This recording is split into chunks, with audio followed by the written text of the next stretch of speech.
गुरुजी के चरणों में प्रणाम और आप सभी साधकों को मेरा सादर नमस्कार। मैं साध्वी आनंदी माँ दिव्याशीष आश्रम सुंदर नगर मंडी डिस्ट्रिक्ट हिमाचल प्रदेश में निवास करती हूँ। मेरा फोन नंबर है 8219172304। सुरेश बेटा का फोन नंबर है 9729018002। तो हमारे पास सूरत से साधक आए हैं और वो किस लिए आए हैं, हमारा ये कैसे पता लगा उनको इसके बारे में, और वो क्या मतलब करते थे, उनका क्या ठीक हुआ, कैसे, ये सब खुद अपनी मुख से सुनाएंगे। अपना नाम बताएंगे, परिचय देंगे, फोन नंबर बताएंगे और सभी कुछ अपना मुख से बताएंगे। बताओ बेटा आप अब। मेरा नाम हेमंत खंडेलवाल, मैं सूरत से आया हूं मैं, और एनडीएस से जो मैं परिचित हुआ वो मेरी बेटी के कारण हुआ। यहाँ दिव्याशीष आश्रम से भी जो मैं परिचित हुआ वो भी केवल मेरी बेटी के कारण ही हुआ। कारण कि मेरी बेटी पिछले 3.5-4 सालों से अपक्व भोजन पर ही अपनी दिनचर्या चला रही है। उसने पिछले 4 सालों से पका हुआ भोजन बिल्कुल भी नहीं खाया है। उसके शरीर के अंदर में विटिलिगो की वजह से वाइट स्पॉट्स डेवलप हो गए थे, और उस वाइट स्पॉट्स के इलाज के लिए वो काफ़ी उसने एलोपैथी, आयुर्वेदिक, ये सारी होम्योपैथी वगैरह इन सब का यूज़ उसने किया था, लेकिन कहीं पर भी उसको उसका इलाज प्रॉपर नहीं हुआ और उसके दागों में कोई भी राहत नहीं हुई, बल्कि वो स्प्रेड ही हुए जा रहे थे। फिर बीवी चौहान साहब का एक शिविर अटेंड करने के बाद में उसने एनडीएस की पद्धति जो अपनाई, जो आज तक वो अपनाए हुए है, उस वजह से उसके लगभग 70-80% जितने वाइट दाग जो है वो दूर हुए हैं। और बेटी ने ही दिव्याशीष आश्रम के बारे में सर्च किया था और वो काफ़ी प्रभावित थी कि एक बार माँ के पास में भी जाना है। और आज के 3 या 4 महीने पहले मैंने सुरेश जी भाई साहब से जब मैंने बात करी थी, तो मेरा पूछने का मकसद एक बाप के हिसाब से था कि मैं मेरी बेटी के लिए चिंतित था। उसके प्रति कंसर्न होकर के मैंने पूछा था उनसे कि भैया अकेली यहाँ रहेगी तो कम से कम रूम उसको ऐसा मिल जाए कि वो अटैच लेट बाथ वाला हो। बस मेरी केवल एक वही रिक्वायरमेंट थी। और मैंने उसके लिए ये भी कहा था कि साहब उसका कुछ अगर चार्जेस भी अगर होगा तो मैं वो चार्ज भी पे कर दूंगा। तो उस समय सुरेश जी भाई साहब ने मेरे को ये कहा था कि आप पैसे से ही सब कुछ खरीदना चाहते हैं क्या? तो मेरे को, चूंकि वो हरियाणा के हैं, वो हरियाणा वाले खड़ी बोली बोलने में माहिर भी है, उनको जो बोलना होता है स्पष्ट ही मुंह पर बोल देते हैं, कोई लाग लपेट उनके वाणी में रहता नहीं। तो उनकी बात सुनकर के मैं थोड़ा सा बैकफुट पर आया। मैंने कहा कि यार इसको, मेरी बेटी का नाम आस्था है, मैंने कहा कि आस्था को मैं कैसे वहां जाऊंगा छोड़ने, क्या पता वहां पे कॉमन लेटरिन बाथरूम होंगे तो उसको परेशानी होगी। और आज के 4-5-6 महीने पहले जो इसके मन में जो विचार था यहाँ पे दिव्याशीष आश्रम में आने का, वो मैंने उसको पूरा नहीं होने में ही भूमिका निभाई थी। कारण कि मैंने इसको फिर आगे प्रेरित भी नहीं किया और मेरा भी मन ऐसा हो रहा था कि यार वहाँ पे कैसे जाएंगे, क्या करेंगे।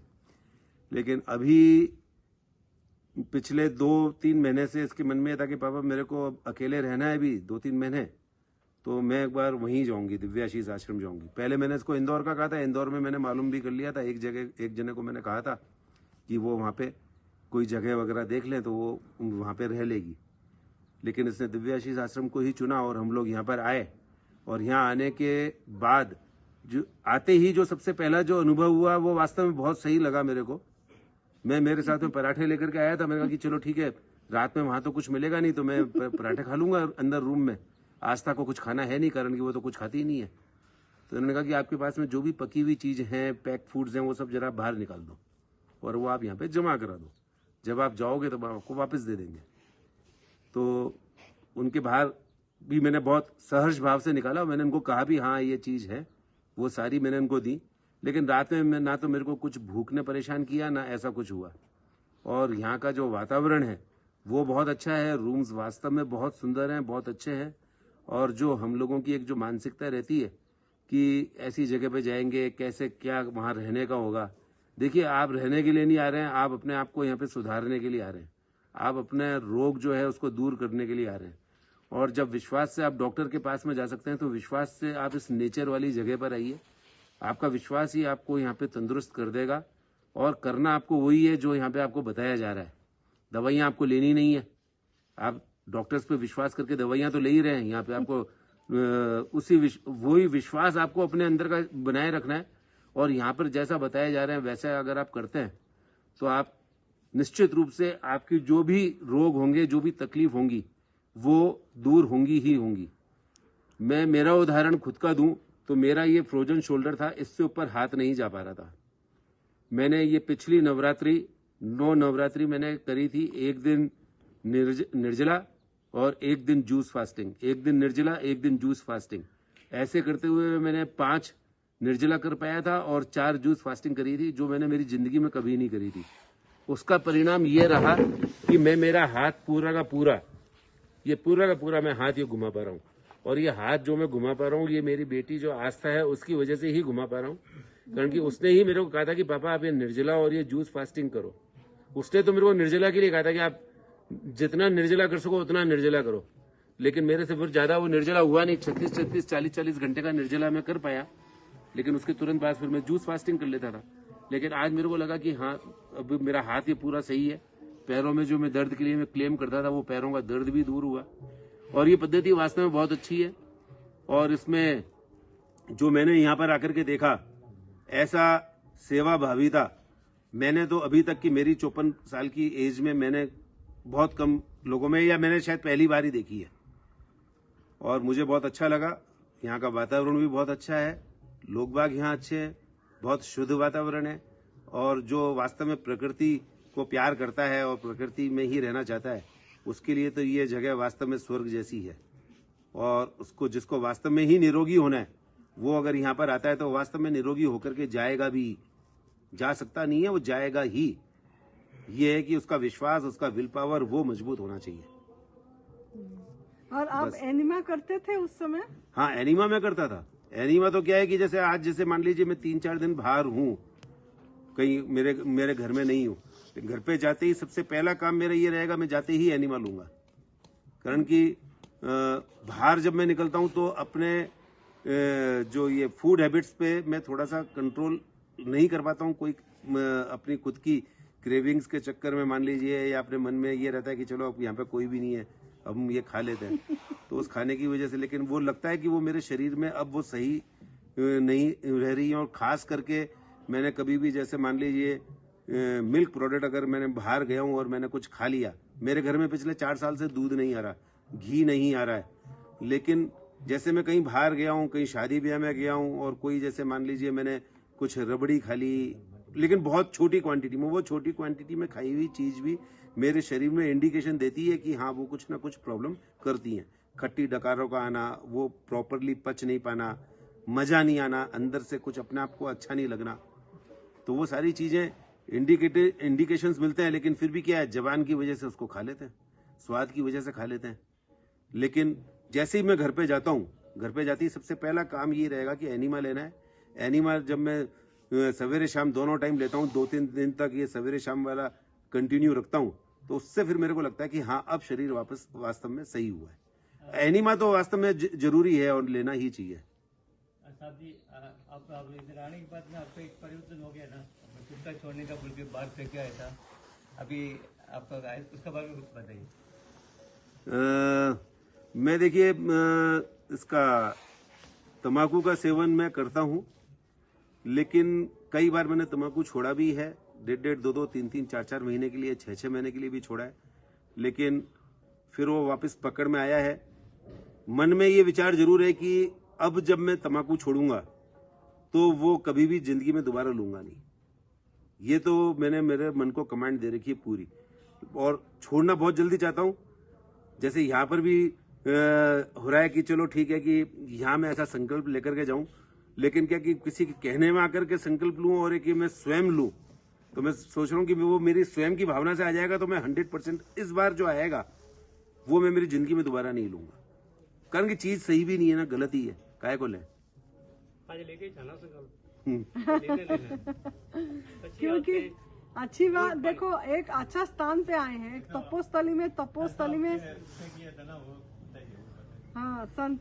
कल जब मैंने ये खाने का जब सारा सामान जब मैंने दिया था, तो मैं रूम में गया, रूम में मैंने मेरी जेब में देखा कि रजनीगंधा वगैरह है मेरी जेब में, तो वो जो केले के छिलके वगैरह फेंकने के लिए जब मैं जैसे ही मैं बाहर निकला तो मैंने मेरी जेब में से वो रजनीगंधा की पुड़िया निकाली और वो भी मैंने बाहर फेंकी। मैंने यार इसका यहाँ पे कोई काम नहीं है जी। जो वो फेंक दिए, एक बार मन में भी आ जाना चाहिए आपका कि जो फेंक दिए, जो थूक दिए, उस थूक का नहीं चाटना है। मतलब जो चीज थूक देते हैं फिर उसको चाटते नहीं है आपको, तो वो सोचिए कि आप एक थूके हैं उसको, तो जो फेंक दिए उसको दोबारा ना ले, क्योंकि आपको पता ही है तम्बाकू और कुछ भी ऐसे चीज जो भंग हो गया, तम्बाकू हो गया, लेते हैं, सिगारेट हो गया, बीड़ी हो गई, नशीला चीजें जैसे शराब हो गया, जो भी चीजें लोग लेते हैं वो भी हमारा आहार नहीं है, वो नुकसान ही है। वो रजनीगंधा को इकट्ठे आप अगर 10-15 पैकेट भी खा लेंगे तो आप जीवित नहीं रहेंगे, आप उसी टाइम आपको मतलब अस्पताल में एडमिट हो गया और लास्ट में कभी जान भी जा सकती है। ये तो हम चुस्का लेने के लिए थोड़े थोड़े आप जैसे लेते रहते हैं, तो आप सोचिए जो चीज हम ज्यादा इकट्ठे नहीं लेंगे वो हमारा आहार नहीं है। तो हम इकट्ठे अगर खा पाएंगे तो सिर्फ फल ही खा पाएंगे, मतलब एक ही बारी में ज्यादा पेट भर के, जो चीज पेट भर के नहीं खाए वो हमारा आहार नहीं है। जैसे रजनीगंधा पेट भर के आप नहीं खा पाओगे, ये एक अपनी आदत बस खा रहे हैं। नमक पेट भर के नहीं खा पाओगे, एक कोटरा भर के नमक भी नहीं खाओगे। नमक भी हमारा आहार इसलिए नहीं, मसाला भी, जो चीज भी, मसाला, हल्दी, तेल, कुछ भी पेट भर के आप नहीं खा पाएंगे। पेट भर के गेहूं भी नहीं खा पाएंगे, उसको आप प्रोसेस करके आटा बना के, नमक बना के, बाजरा होकर सभी चीज को कितनी तरीका से करके फिर बना के खाना पड़ रहा है आपको। जो पेट भर के बिना बना के खा पाते हैं जो वो है सब्जी, सलाद, फल, यही हमारा आहार है। इसके सिवा हमारा कोई भी आहार नहीं है जो पेट भर के खा पाएंगे। तो इसके लिए हम आपको प्रभु से प्रार्थना भी करेंगे, दुआ भी मांगेंगे। एक तपोस्थली में आए हैं, एक ऐसे स्थान पे जहाँ संतों ने साधना करे हैं, और एक शिव भगवान जी का ससुराल, माँ पार्वती जी की मायके, उनका तपोस्थली, तो एक तीर्थ स्थान, ये तो एक तीर्थ स्थान ही हो गया। ऐसे भूमि पे आप अगर अपने अंदर से वो चीज जगाइए कि नहीं, मैं जो चीज थूक दिया वो चीज लेना ही नहीं है। जब आपका इतना चीज ठीक हो गई है तो आहार शुद्धि बहुत जरूरी है, वो हमारा आहार नहीं है। और दूध से बनी चीजें जो आपने कभी खा लेते हैं वो भी यहाँ ही से संकल्प कर लीजिए, प्रण कर लीजिए, एक मतलब कि ये हमारा मतलब एक क्रूएलिटी है, एक हिंसा है, एक दुख को, दूसरे को दुख दर्द दे रहे हैं और हम चीज को ले रहे हैं, छीन रहे हैं, हक मार रहे हैं, एक चोरी कर रहे हैं, एक पाप है। अगर इसको ऐसे सोच के अगर संकल्प करके किसी चीज का कसम लेके हम छोड़ते हैं तो कहीं भी हम खाएंगे नहीं। अगर हम खाली अपनी शरीर स्वस्थता के लिए छोड़ रहे हैं कि तो ये स्वार्थ हो गया, और शरीर स्वस्थता के लिए अगर छोड़ेंगे तो कभी ना कभी ऐसे ही, जैसे शादी ब्याह में गए या कहीं घूमने गए या कहीं जैसे रेस्टोरेंट में चले गए, तो आप चलो कोई बात नहीं, एक दिन खा लेते हैं, कल निर्जला कर देंगे, एनीमा कर देंगे, साफ हो जाएगा, ये दिमाग में पड़ी रहेगी। वो तो निर्जला कर देंगे, एनीमा कर देंगे, साफ हो जाएगा, लेकिन कर्म कैसे साफ होगा? कर्म तो साफ हुआ ही नहीं, कर्म आप गलत ही कर दिए। चाहे छोटा, इतनी सी आप राबड़ी खाए, छोटा पाप बड़ा पाप कुछ भी नहीं होता है। थोड़ी सी भी छू लिया, अगर छू भी लिए और खाए, वो जो चीज हमारा नहीं है तो पाप ही है, कर्म ही हम खराब करें। तो इसके लिए सावधानी बरतना है और संकल्प से छोड़ना है और हमारी आहार लेना है। हमारा लिए प्रकृति माँ जो हमारे लिए चुन के दिए हैं वही हमारा आहार है। माँ का दूध जितना दिन पिए, देखो भगवान ने आप सभी प्राणी का कितना ख्याल रखते हैं। जब वो पेट में गर्भ में आता है बच्चा, उसके बाद जब वो थोड़ा महीने होता है, फिर उसके बाद दूध, वो बच्चा पैदा ही नहीं हुआ है, वो माँ का मतलब स्तन में दूध आ जाती है, इतनी हमारा फिक्र वो करते हैं। और उसके बाद पैदा होने के बाद जितना दिन पीना है, माँ का दूध ही हमारी आहार है। जब दांत निकल जाती है उसके बाद हमारा माँ का दूध अपने आप कम हो जाती है, और उसके बाद हमारा पराई माँ का दूध पीने का कोई मतलब चक्कर ही नहीं है। पराई हमको हम सिखाया गया, बताया गया, पीढ़ी दर पीढ़ी यही सब करके आज हम मतलब वो सब चीजें ले रहे हैं। पढ़ाया गया कि कैल्शियम मिलेगा, विटामिन B12 मिलेगी और प्रोटीन मिलेगा, ये सब चीजें बोल के ये भ्रमित किया गया। तो अब जब जाग गए, एक बार जाग गए तो सोना और नहीं है, बेहोशी जीवन नहीं जीना है। तो हमारे लिए जब जोन सा प्रभु हमारे लिए पैदा नहीं हुए थे, अब फिर भी हमारा आहार की व्यवस्था कर लिया। तो जब हम पैदा हो गए और सही रास्ते मतलब फिर चल पड़े, बड़े हो गए, तो हमारा आहार का क्या उसका फिक्र नहीं है?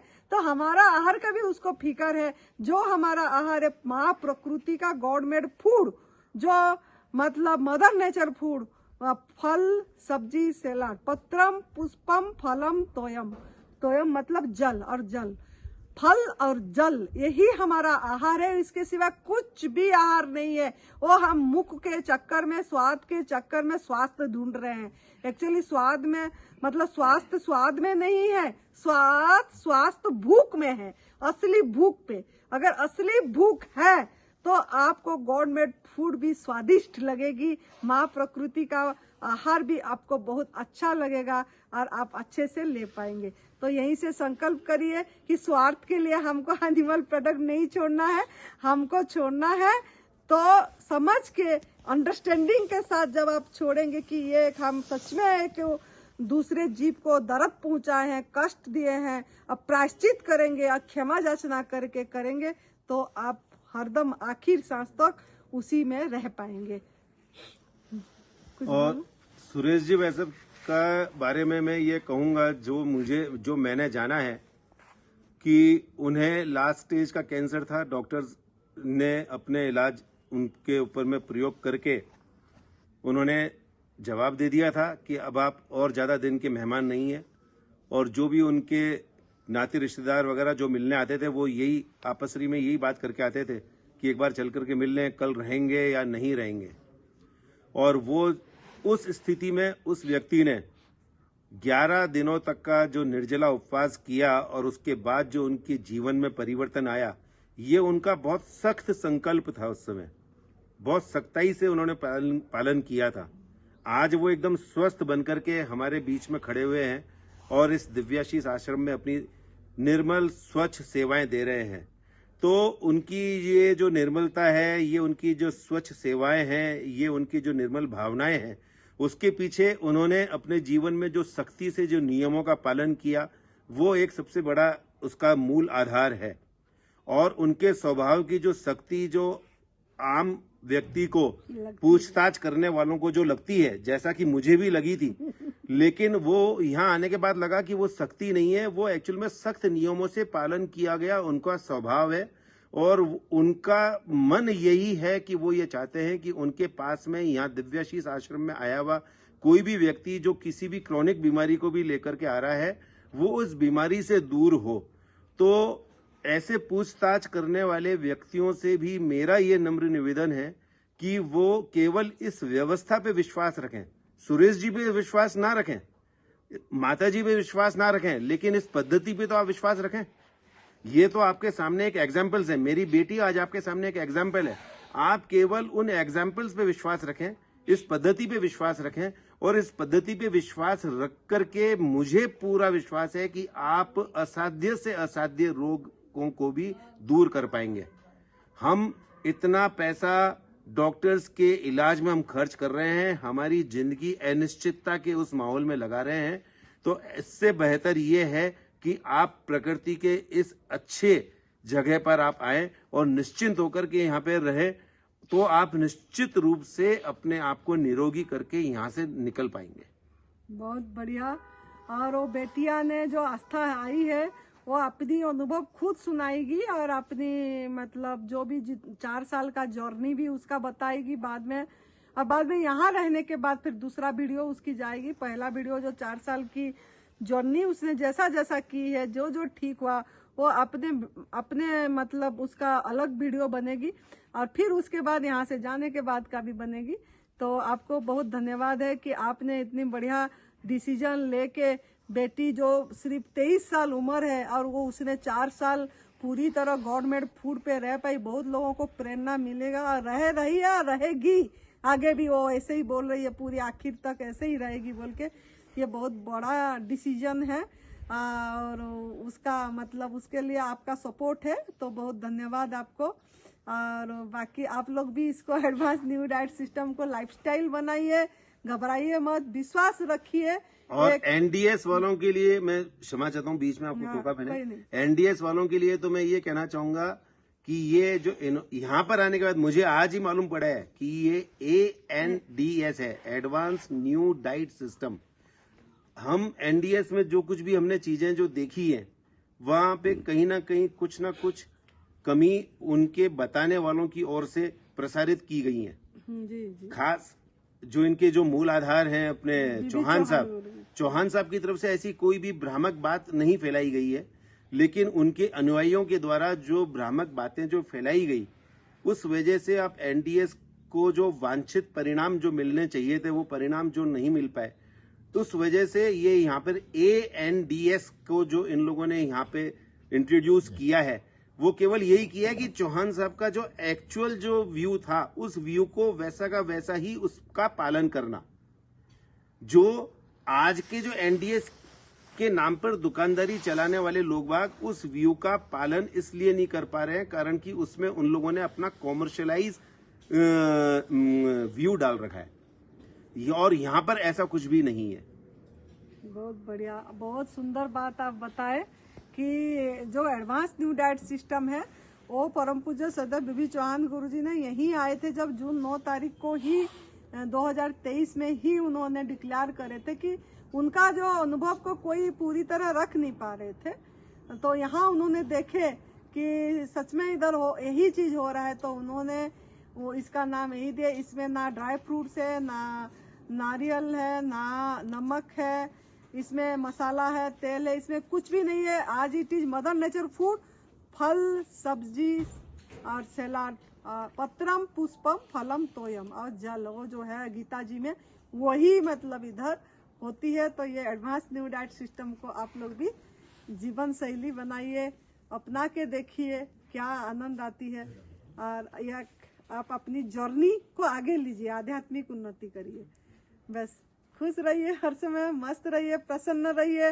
हर समय प्रसन्न रहना भी एक भक्ति है, ईश्वरीय भक्ति है। तो जितना खुश रहेंगे और विश्वास रखेंगे, उतना आपको सफलता आपकी चरण चूमेगी। तो आनंद में रहिए। जय तंदुरुस्ती, जय तंदुरुस्ती।